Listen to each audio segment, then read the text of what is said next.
मित्रों, आज की सभा में आपका स्वागत है। मैं अतुल कुमार दो शब्द आपसे मर्यादा पुरुषोत्तम भगवान श्री राम के संदर्भ में करूंगा। गोस्वामी तुलसीदास जी ने सबसे पहला चालीसा लिखा, बाकी के सारे चालीसे उसको फॉलो करते हैं। उसमें एक आता है, सब पर राम तपस्वी राजा, जिनके काज सकल तुम साजा। हनुमान जी ऑलवेज सज्जित, he is ever ready to serve Shri Ram. लेकिन वो राम कौन है? वो राजा कोई तख्ते ताऊस और हीरे मोती या जवाहरात का वो राजा नहीं है। भारत ने किस राजा को पसंद किया? जो तपस्वी राजा है। हमारे राजा के सिर पर मुकुट नहीं है, जटाएं हैं। हमारे राजा धनुष भी रखते हैं। अग्रस्तो चतुरो वेदा पृष्ठे संसर धनु। हमारा सिद्धांत है कि हमारे हाथ में तो वेद होने चाहिए, लेकिन धनुष भी पास में होना चाहिए।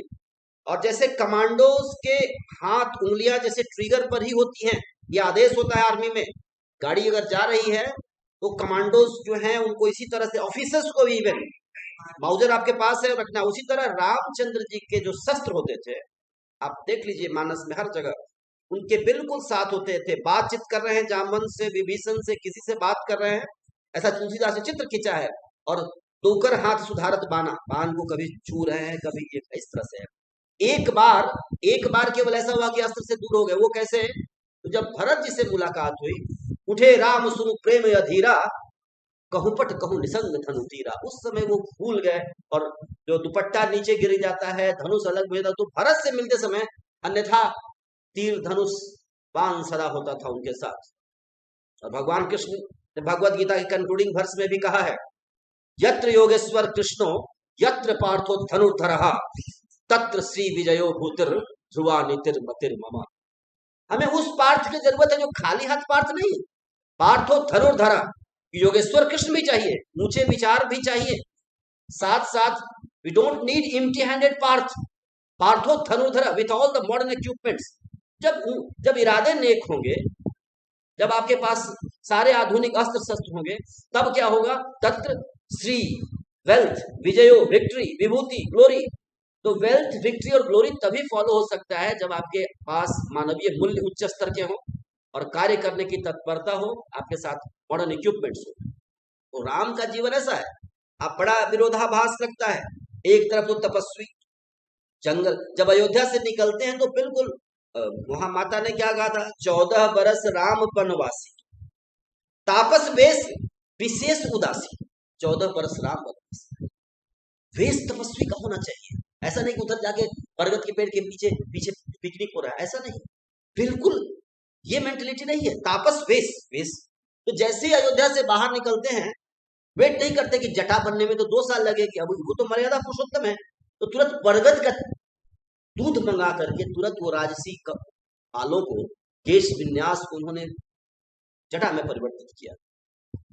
फिर जो तपस्वियों के रहने का तरीका है, वलकल वस्त्र और जमीन पर सोना, उसके बाद पत्ते बिछा करके सोना, उन्होंने वो जीवन तुरंत शुरू कर दिया। तापस वेश विशेष उदासी, 14 बरस राम बनवासी। और ये 14 बरस वाली बात भी इतनी महत्वपूर्ण है कि उनको बड़े बड़े ऑफर मिले नगर में चलने का। एक दिन चलिए, थोड़ी सी पार्टी हो जाए। अब हमारे सुग्रीव जी को राज्य मिल जाता है बाली के इस बाली के पराजय के बाद। वो कहते हैं क्या ये आप, ये तो राज्य आपका ही है। उन्होंने कहा कि नहीं, मैं अपने शरीर से अपने भाई को भेजूंगा, पूर्ण जाऊं 10 वरीसा, ये उनकी प्रतिज्ञा है। और वही प्रवर्सन गिरी शैल पर छा करके कुटिया बना करके है, और लक्ष्मण को भेजते कि जाओ इसका राज्याभिषेक कर। तो नगर में, गांव में जाने के उस प्रलोभन को उन्होंने कभी नहीं, सदा जब जंगल में है तो जंगल में। इवन उनके साथ ऐसा हुआ कि भरद्वाज मुनि का जो आश्रम है वो प्रयाग में है। भरद्वाज मुनि बहुत बड़े मुनि, उन्होंने कहा कि राम सारा जीवन यही बिता दो, 14 साल का जन्म, यहीं पर सत्संग होगा। इसके बारे में गोस्वामी जी कहते हैं, मुनि रघुवीर परस्पर नवही वचन अगोचर सुखन। 2 महान विभूतियां मिलते हैं, राम और भरद्वाज मुनि, दोनों झुक के एक दूसरे को प्रणाम करते हैं। लेकिन राम वहां नहीं टिकते, कहते कि अयोध्या से बहुत नजदीक है, फिर जंगल जैसा तो कुछ नहीं है यहाँ पर, मुझे सुदूर जंगल में जाना चाहिए। वन, वन का मतलब पूरा वन, ये नहीं कि गांव से, घर से लोग आ रहे हैं गिफ्ट लेकर के, ऐसा नहीं है। तो और थोड़ा दक्षिण जाते हैं, उधर चित्रकूट, फिर चित्रकूट में भी लाइन आता है मानस में, हो ही भीड़ लोग मुहि जाना, कि यहाँ भी भीड़ लग जाएगी, क्योंकि जनक जी वहां से आ गए मिलने, और भरत जी का ये भी तो ज्यादा दूर नहीं है, यहाँ भी लोग आ जाएंगे। और घोर जंगल है, उसमें दंडकारण्य सबसे घोर जंगल था, उसको पूरे विंध्य पर्वतमालाओं को पार करके राम टेक होते हुए वहां चले जाते हैं। तो राम जी ने अक्षरशः उसका पालन किया है। तापस वेश विशेष उदासी 14 वर्ष राम वनवासी। लेकिन वो केवल वनवासी नहीं है, राम टेक में फिर उन्होंने प्रतिज्ञा भी की, निश्चरहीन करो मही भुज उठाए प्रणकिन, सकल मुनि के आश्रम ही जाय जाय सुखदिन। एक एक मुनि के आश्रम में जा जा करके उनसे चर्चा करते, उनको नमस्कार करते, उनको सुख देते, उनके बारे में पूछते कि कोई दिक्कत तो नहीं है आश्रम में, अगर ऐसा है। और इसी में फिर उन्होंने प्रतिज्ञा भी कर लिया। संयोग से मैं एक बार गया था गाड़ी ड्राइव करके उधर महाराष्ट्र, तो उस जगह को मैंने देखा, वो तालाब बहुत बड़ा सा है, खिंडसर लेक उसको बोलते हैं रामटेक में। वहीं पर राम जी ने उन सारे ऋषियों का तर्पण किया था जो राक्षसों के द्वारा जिनका वध हो गया था।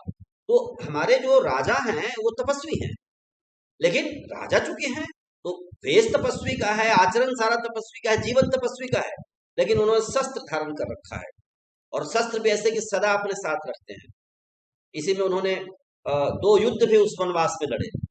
राम के जीवन में 3 युद्ध आते हैं, इसीलिए हम श्री राम जय जय राम 3 बार जय बोलते हैं, क्योंकि 3 महान युद्ध होते हैं। एक तो बक्सर का युद्ध है, वहां यहाँ आपके ताड़का का जो वध होता है विश्वामित्र के साथ जाते समय।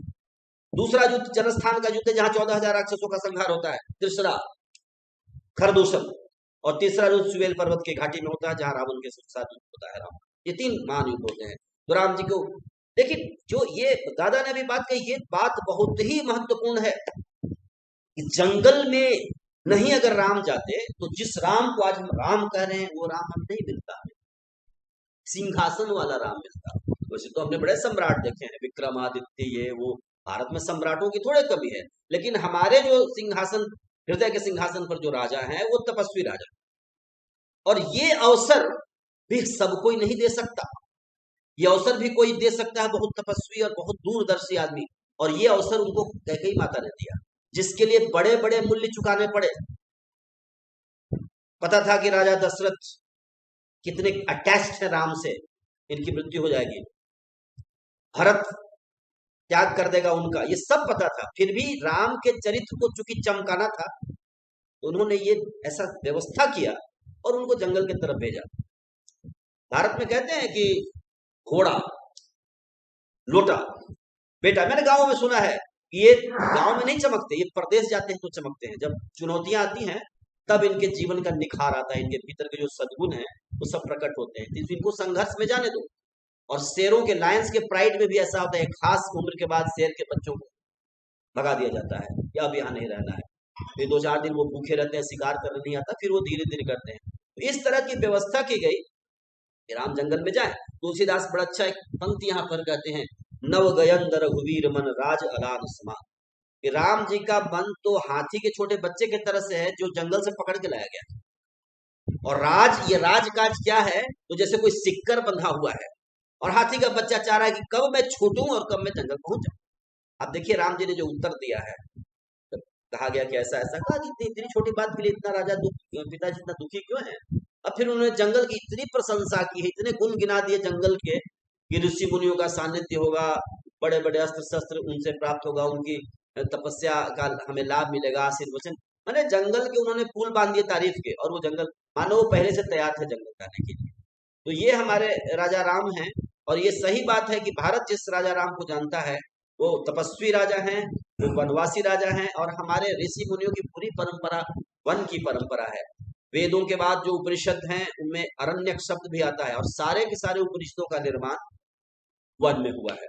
यहाँ जो नैमिषारण्य है, बहुत से उपनिषदों का निर्माण, तैत्तरीय उपनिषद, छांदोग्य उपनिषद, बृहदारण्यक उपनिषद, सबका निर्माण, क्योंकि गुरु शिष्य वहीं पर होते थे और वहीं पर संवाद होता है। तो इस बात से मैं बहुत ये हूँ कि ये बात रखा गया। तो तपस्वी राजा श्री रामचंद्र जी हमारे हृदय में विराजमान हैं, और हम उनके सद्गुणों को ले देखें। वैसे तो भारत में ऐसा राम जी का चरित्र है, कहते हैं लोगों का ऐसा कहना है कि चंद्र सूर्य जब तक चमकेगा, गंगा में जब तक धार जमुना में बहती है, जब तक पर्वत हिमालय, विंध्य पर्वत, अरावली रेंजेस, ये जब तक भारत जब तक है तब तक राम हमारे हृदय में होंगे, हमारे नसों में राम प्रवाहित होंगे। राम हमारे लिए वो है, राम हमारे लिए एक तरह से भाव हैं, एक तरह से विचार हैं। तो हम राजा रामचंद्र तपस्वी राजा के गुणों पर चिंतन करें, जिन पर वाल्मीकि ने बहुत लंबा फहरिस्त रखा है। मैं थोड़ा सा आपको बताऊं वाल्मीकि ने क्या कहा है प्रसन्नों के राम के बारे में। ये बड़ी प्रिय है पंक्ति, सह सर्वे गुणोपेता, वो राम सभी गुणों के पुंज हैं। कौशल्या आनंद वर्धना, उनको देख करके कौशल्या माता का आनंद बढ़े।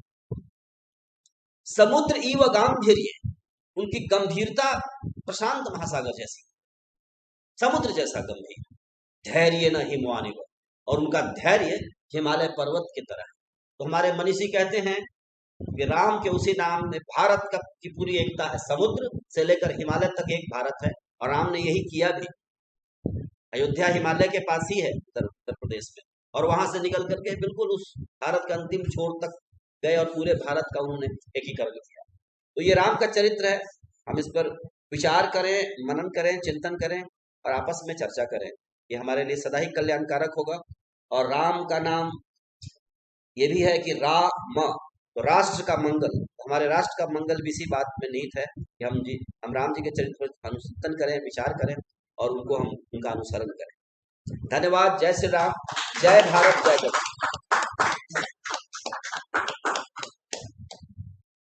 एक चीज और बताइए जी, कोई प्रश्न है तो बताया।